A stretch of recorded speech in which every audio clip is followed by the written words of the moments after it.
você agir com estoicismo, né? O que significa isso, né? Eu diria não para quem estudou filosofia antiga, eu digo para quem fala português, né? Tá. Né? O que significa agir com estoicismo? Significa o seguinte: ante uma adversidade, não sair reclamando, abatido e se queixando, mas disposto a resolvê-la, enfrentá-la, encará-la e suportando a dor que se sente, né? Um símbolo Epicteto estoico, né? E um sujeito foi ele amarrado e um sujeito quebrando o braço dele, e ele é o símbolo do estoicismo, né? Ah, é? Você quebra o braço do cara, isso não é relevante, né? Então, o estoico, ele está particularmente preparado para enfrentar a adversidade com o peito aberto, talvez sem muito mimimi, como gostam de dizer alguns nos dias de hoje. O que é interessante nessa história toda, né, pensando aqui muito alto e contemporaneamente e linkando com os dias de hoje, etc., né, quer dizer que no fundo, para os estoicos, o que realmente te machuca não é o mundo, mas é a interpretação que você faz do mundo, né? E que, portanto, se houver um trabalho de interpretação do mundo pertinente, o poder lesivo do mundo sobre você diminui muito. Faz muito sentido. E é difícil isso, né? Muito difícil, né? Quer dizer, então, no final das contas, muito do que a gente vê, ouve, escuta e que nos abate, nos destrói, nos arrebenta, etc. e tal, no final das contas, porque é bem a ideia. O que o cara falou, ele falou lá, e o que ele quis dizer lá. Não pode ser isso a causa do teu abatimento. A causa do teu abatimento é o que você fez daquilo. Como aquilo... É como você interpretou aquilo. Que significado você deu aquilo. É isso que te abate, né? Então, no final das contas, muito daquilo que nos entristece, que nos apequena, já está em nós mesmos, né? Mas isso... Nossa forma de encarar o mundo. O perigo de você levar isso a outra extremidade é a apatia também.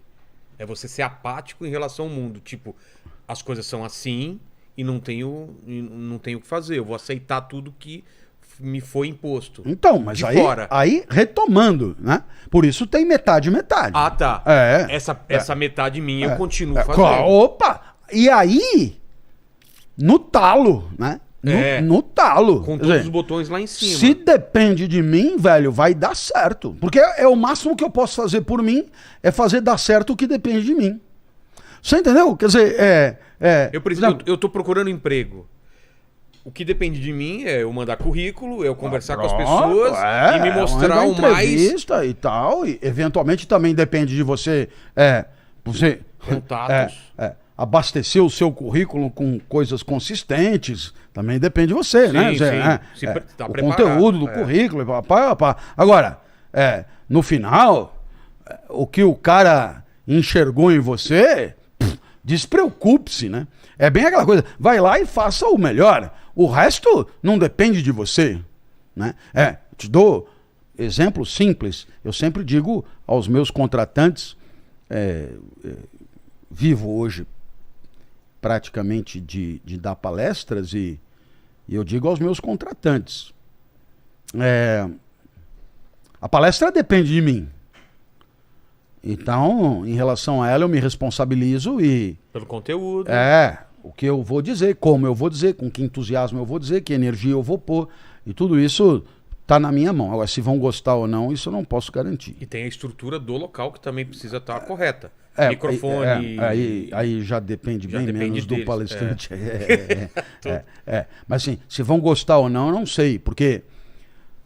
O cara gostar do que você vai dizer depende muito do seu repertório, da sua trajetória, do que ele espera ouvir, do que ele espera de um palestrante corporativo, do que, etc. E é claro que isso tudo foi forjado em situações de vida que eu não tenho acesso, nem sei quem são aquelas pessoas, não tem como antecipar nada. Então, eu me foco, né? Eu foco no que depende de mim, que é a produção do discurso e a enunciação do discurso. O resto é preciso torcer. Mas os estoicos diriam, nem torcer adianta, porque a sua torcida é irrelevante. Portanto, foque no que depende de você e pau para outra, né? E vamos em frente. Ora,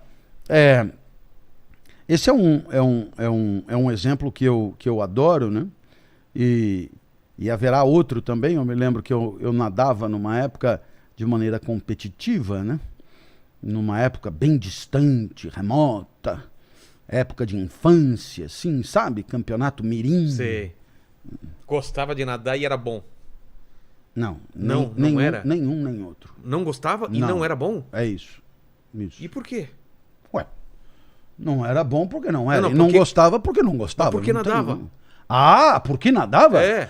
Porque meu pai, digamos, entre aspas, me incentivava bastante Entendi. a nadar, né? O que significa obrigar mesmo, né? Tem aquele negócio de asma, de não sei, sabe? Sim. Aquela coisa que é por saúde.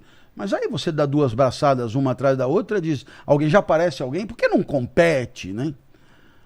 E aí, por que não compete? E você já baixa, puta, me meti numa roubada. Porque, o esporte competitivo, para ter uma razão de ser, ele precisa do que eu poderia chamar de ilúsio, quer dizer, é a obviedade do valor do troféu, né? Quer dizer, assim, é você entender que a vitória vale muito e isto é óbvio, não precisa nem demonstrar.